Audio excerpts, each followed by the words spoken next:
Assalamualaikum warahmatullahi wabarakatuh. Selamat pagi, selamat siang, dan selamat malam anak-anakku kelas 7. Kali ini kita akan bedah kisi-kisi penilaian tengah semester genap kelas 7. Dan kan di bulan Maret ini tahun 2020. Mari kita langsung ke kisi-kisinya. Hanya ulangan penilaian tengah semester genap tahun 2022 ini nanti soalnya ada 20 pilihan ganda dan 5 IC. Jadi anak-anak kelas 7 supaya belajar yang rajin dan juga yang rajin. Jadi nilai itu tergantung usaha kalian, tergantung niat kalian. Sebelum kita bedah kisi-kisi, mari kita dulu supaya apa yang kita laksanakan kegiatan ini, kita niatkan berdoa dimulai. Berdoa selesai. Mari anak-anak kita bahas kisi-kisi PTS genap kelas 7.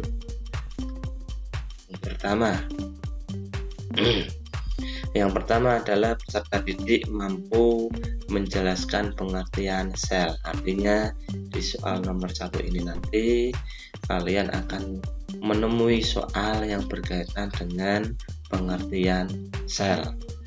Kita tahu bahwasanya sel itu adalah merupakan unit struktural dan fungsional terkecil dari makhluk hidup. Nanti di dalam soal menjelaskan pengertian sel dari pilihan ganda, nanti silakan dipilih pengertian sel yang sesuai seperti selanjutnya. Untuk yang nomor 2, peserta didik mampu menyebutkan salah satu fungsi organel sel. Organel sel yang ada pada tumbuhan maupun organel sel yang ada pada hewan. Di sini Pak Guru menyebutkan 10 organel sel dan nanti silakan adik-adik dibaca sendiri mana nanti yang keluar di soal PTS, apakah membran sel, nukleus, sitoplasma sampai mitokondria, peroksisom. Jadi ada soal yang berkaitan dengan organel sel dan juga harus menyebutkan fungsi. Selanjutnya yang nomor 3, peserta didik mampu membedakan sel tumbuhan dengan sel hewan. Jadi perbedaan antara sel tumbuhan dengan sel hewan itu Pak Guru menyebutkan ada 14 bagian yang membedakan antara sel tumbuhan dan sel hewan. Baik dari membran plasma, itu contohnya adalah ada sel tumbuhan, ada sel hewan, ada pink sel contohnya lagi. Di sel tumbuhan ada, namun di sel hewan tidak ada. Tolong dipelajari membeda sel tumbuhan dengan sel hewan. Selanjutnya nomor 4, peserta didik mampu menyebutkan fungsi dari salah satu jaringan pada tumbuhan. Jadi jaringan itu adalah sekumpulan dari sel. Jaringan pada tumbuhan ada berbagai macam jaringan banyak. Jadi di sini Pak Guru menyebutkan ada 6 jaringan. Nanti kalian pelajari jaringan pada tumbuhan dan juga fungsinya. Salah satunya nanti apakah dengan epidermis, apakah dengan tiang maupun jaringan pengangkut. Ya, di nomor 5, peserta didik mampu menyebutkan organ beserta fungsinya. Jadi setelah jaringan ada yang namanya organ. Organ itu adalah sekumpulan jaringan. Berapa jaringan? Pokoknya adalah jaringan yang organ yang ada di dalam manusia, yaitu lambung, ginjal, hati, pankreas, kulit. Itu hanya beberapa. Fungsinya salah satunya adalah lambung mencerna makanan, ginjal yaitu sebagai tempat ekskresi, yaitu mengeluarkan urin, dan selanjutnya di nomor 6, peserta didik mampu menjelaskan dampak kerusakan organ pada manusia. Jadi setelah kalian mengetahui macam-macam organ, di dalam soal di nomor 6 ini, jikalau salah satu organ itu rusak atau tidak berjalan sebagaimana mestinya, apa yang akan terjadi dengan yang lainnya? Contohnya seperti ini. Apabila terjadi gangguan pada ginjal, maka sistem yang akan terganggu itu adalah sistem pencernaan. Jika ginjal itu rusak atau mengalami gangguan, maka sistem yang akan terganggu itu adalah sistem pencernaan. Ada yang paru-paru mempengaruhi sistem pernapasan, telinga nanti juga akan mempengaruhi sistem pencernaan. Selanjutnya di nomor 7 nanti soalnya adalah peserta didik mampu menjelaskan pengertian ekosistem. Ekosistem di sini Pak Guru menjelaskan bahwasanya ekosistem adalah makhluk hidup dan lingkungannya yang saling berinteraksi. Itu adalah pengertian dari ekosistem. Selanjutnya di nomor 8, peserta didik mampu menjelaskan komponen abiotik. Ingat-ingat, komponen abiotik. Ya, komponen abiotik itu adalah benda tak hidup. Contohnya, tanah merupakan salah satu komponen abiotik. Tanah itu adalah komponen abiotik.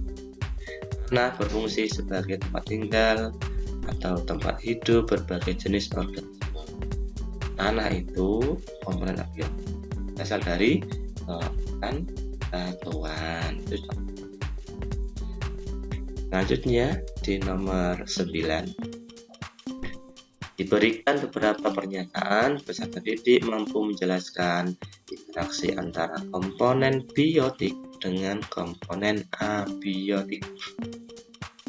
Ingat lagi bahwa komponen biotik adalah makhluk hidup. Sedangkan komponen abiotik itu adalah benda tak hidup.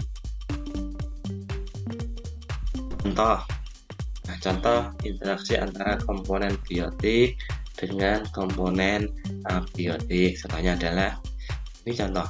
Cacing dapat menggemburkan tanah. Cacing itu adalah komponen biotik, tanah adalah komponen abiotik. Jadi ada interaksi antara komponen biotik dengan abiotik.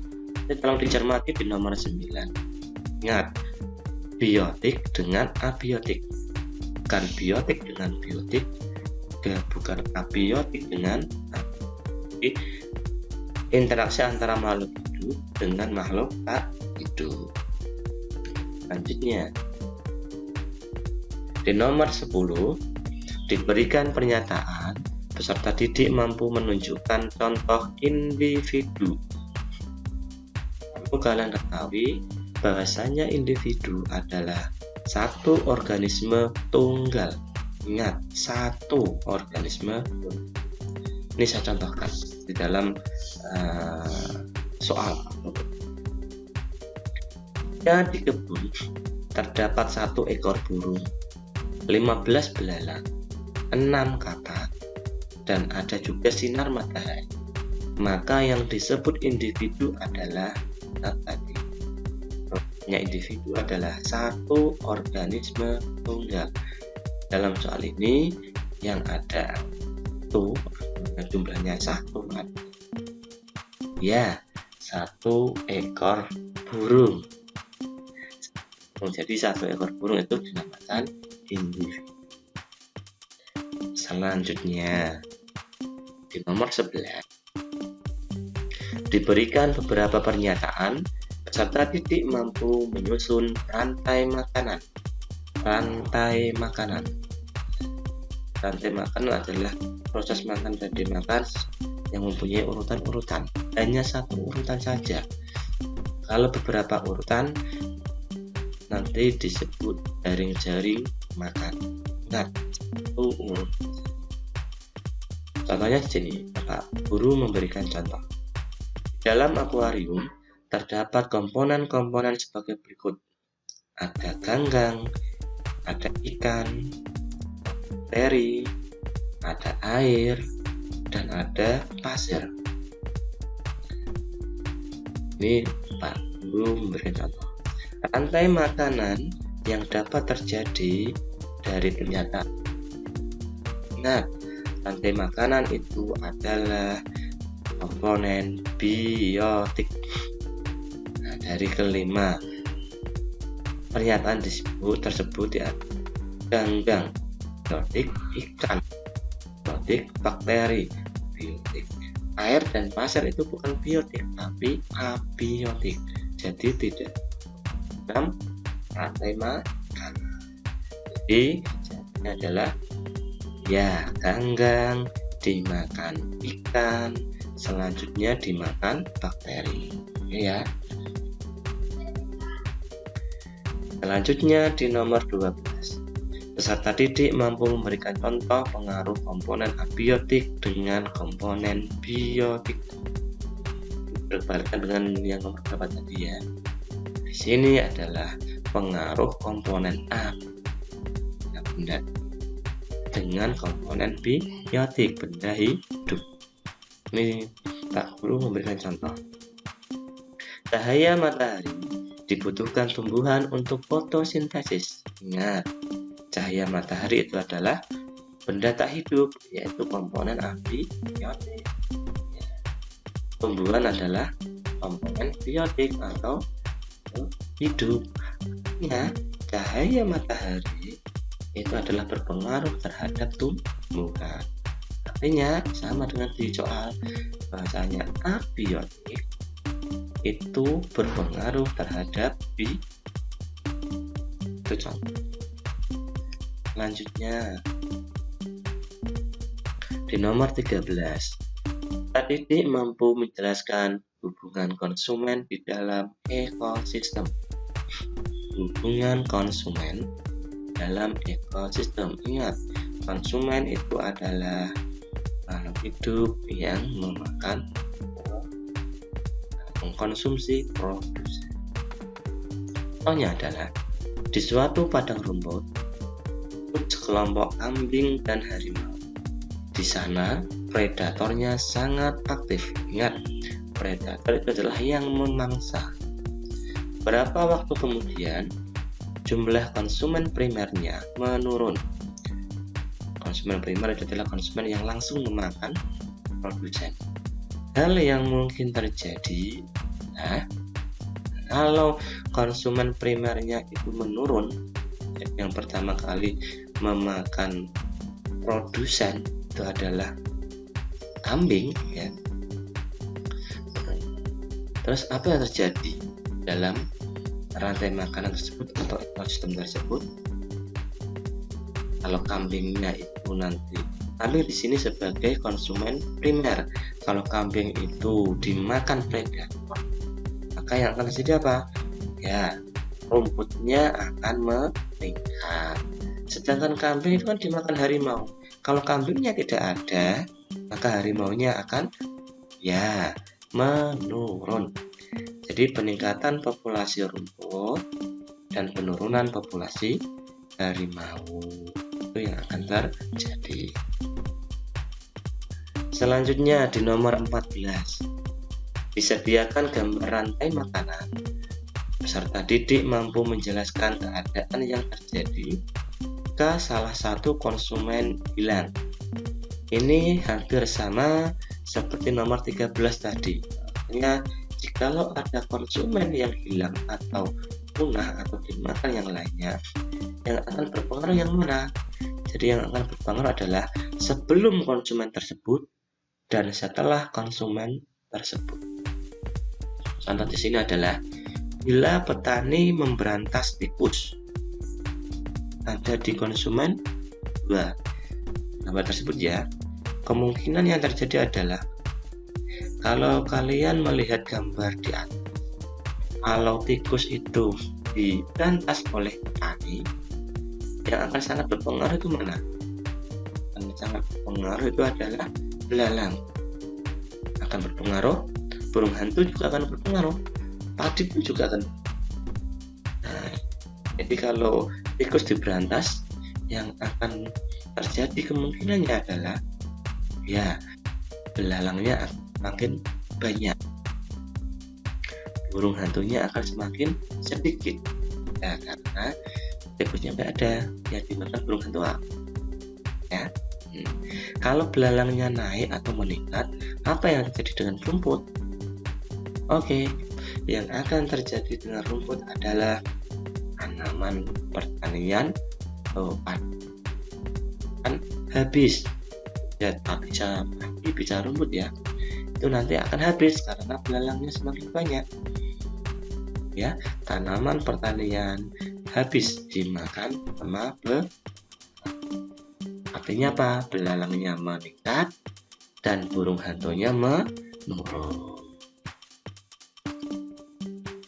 Selanjutnya di nomor 15, peserta didik mampu menjelaskan polutan. Ini di bab pencemaran. Ingat adik-adik, bahasanya polutan adalah zat atau komponen yang menjadi sumber polusi atau pencemaran.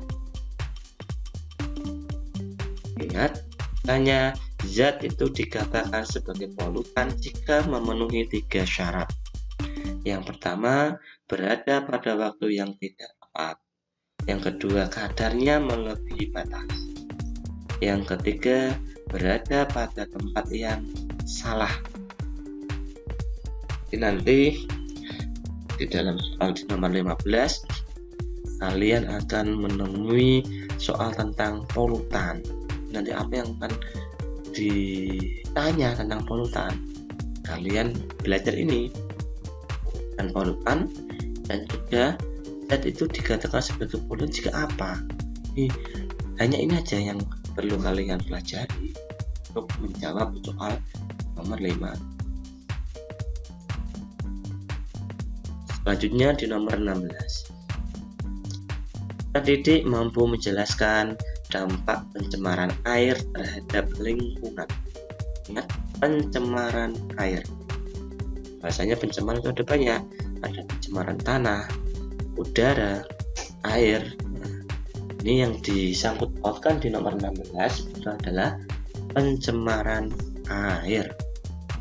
Pak Guru memberikan contoh. Berikut ini yang merupakan ulah manusia yang dapat menyebabkan pencemaran air adalah, contohnya adalah membuang sampah ke sungai bisa menyebabkan pencemaran. Menggunakan pestisida secara berlebihan. Pestisida itu adalah pupuk buatan di dalam pertanian, juga bisa mencemari air.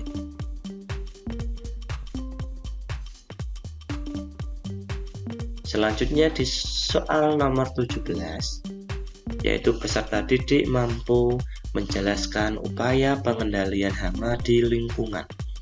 Upaya pengendalian hama di lingkungan. Jadi hama di lingkungan itu harus dikendalikan. Upayanya apa saja? Ini Pak Guru memberikan contoh seperti ini.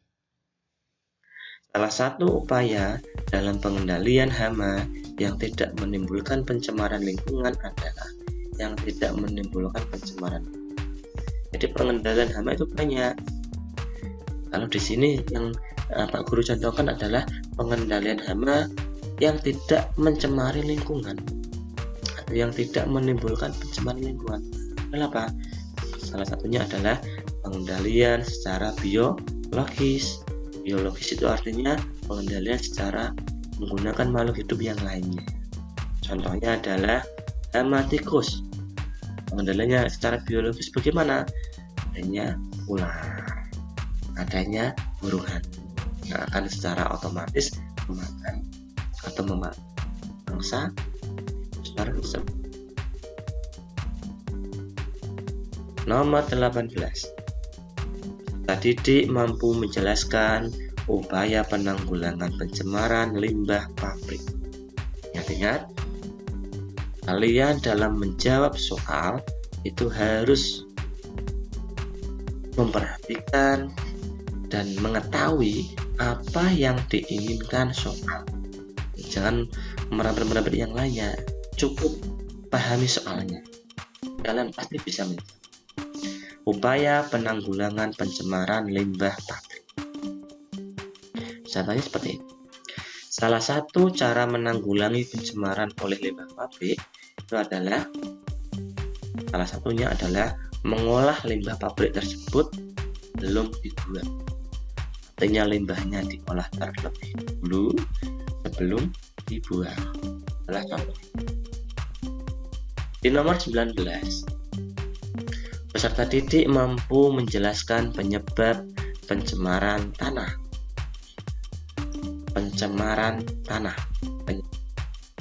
Contohnya seperti ini. Pencemaran tanah banyak terjadi karena adanya sampah organik. Ingat, sampah organik itu adalah sampah yang dapat terurai oleh tanah. Dan anorganik. Sampah anorganik adalah sampah yang tidak dapat terurai oleh tanah. Salah satu penyebab pencemaran tanah tersebut yaitu salah satu penyebab pencemaran tanah tersebut adalah,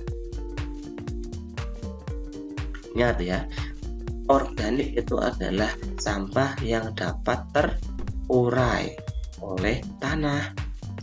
Contohnya adalah daun. Nah, daun itu kalau jatuh di tanah dia akan terurai tersendiri oleh tanah. Sedangkan sampah anorganik, sampah yang tidak dapat terurai, sampai berapa tahun pun dia akan tetap sampah tersebut. Contohnya adalah kaca, tas, dan juga besi.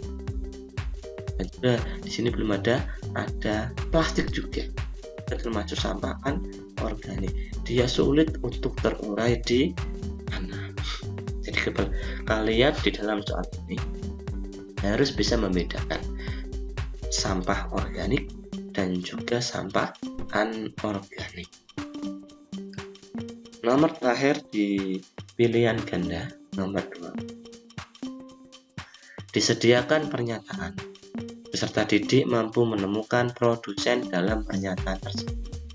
Ingat ya, produsen artinya makhluk hidup yang membuat makanan sendiri. Yang namanya konsumen tidak mungkin menjadi produsen. Nanti dilihat soal. Nah, seperti ini. Ini Pak Guru memberikan contoh. Dalam suatu rawa terdapat air, ikan kecil, semanggi, fitoplankton, dan kutu. Komponen yang berperan sebagai produsen. Ingat, dari kata-kata tersebut, mana yang termasuk produsen yang bisa menghasilkan makanan sendiri? Apakah ikan? Tidak. Air? Tidak. Apakah kutu? Tidak. Ya, jawabannya adalah semanggi dan fitoplankton.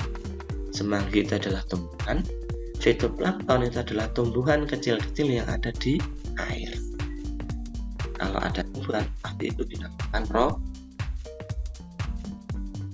Kita melanjut ke Romawi 2. Ini yang pertama, al-isai isinya sebagai berikut. Peserta didik mampu menjelaskan fungsi dinding sel pada tumbuhan. Fungsi dinding sel. Oke, fungsi dinding sel pada tumbuhan adalah yang pertama, ini nanti bakal kalian pelajari di buku-buku. Kalian jangan malas untuk membuka buku-buku. Wawasan kalian ada di buku, boleh kalian buka di internet, boleh. Nah, sampai kalian tidak membaca, upayakan membaca sejak dini, biar kalian pengetahuan kalian itu akan semakin luas. Ini fungsi dinding sel diantaranya adalah sel tidak dapat bergerak dan berkembang secara bebas. Fungsinya dinding sel. Yang kedua, memberikan perlindungan serta penyaring terhadap tumbuhan itu sendiri. Yang ketiga, mencegah terjadinya tekanan air berlebih saat memasuki sel. Salah satu fungsi dinding. Kalian bisa buka-buka lagi buku-buku kalian dan juga di berkaitan dengan fungsi dinding. Nomor 2, kisi-kisi nomor 2. Peserta didik mampu menyebutkan organ beserta fungsinya. Ini hampir sama seperti soal pilihan ganda tadi. Menyebutkan organ beserta fungsi. Ini contohnya seperti ini. Kulit merupakan bagian tubuh manusia yang paling luas, rapat, dan kuat. Apakah kulit termasuk organ? Kalau iya, jelaskan alasanmu. Kalau tidak, juga jelaskan. Ini contohnya. Kalau kulit itu termasuk organ enggak? Ya, kulit termasuk organ. Nah, alasannya apa? Ini contohnya. Alasannya adalah karena kulit tersusun atas beberapa jaringan, di antaranya jaringan epidermis, jaringan saraf, dan juga jaringan yang lainnya. Ingat bahwasanya organ itu adalah sekumpulan jaringan. Ya, kalian pelajari organ beserta fungsinya. Kisi-kisi nomor 3, yaitu peserta didik mampu membedakan simbiosis mutualisme dengan simbiosis parasitisme. Simbiosis itu ada 3 macam: mutualisme, komensalisme, dan parasitisme. Simbiosis itu hubungan atau interaksi antar makhluk hidup. Terus bedanya apa? Salah satunya adalah simbiosis mutualisme. Itu adalah hubungan antar makhluk hidup yang saling menguntungkan. Ingat, saling menguntungkan. Contohnya apa?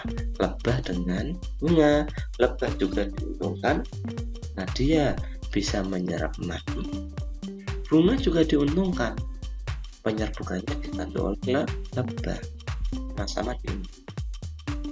Sedangkan simbiosis parasitisme,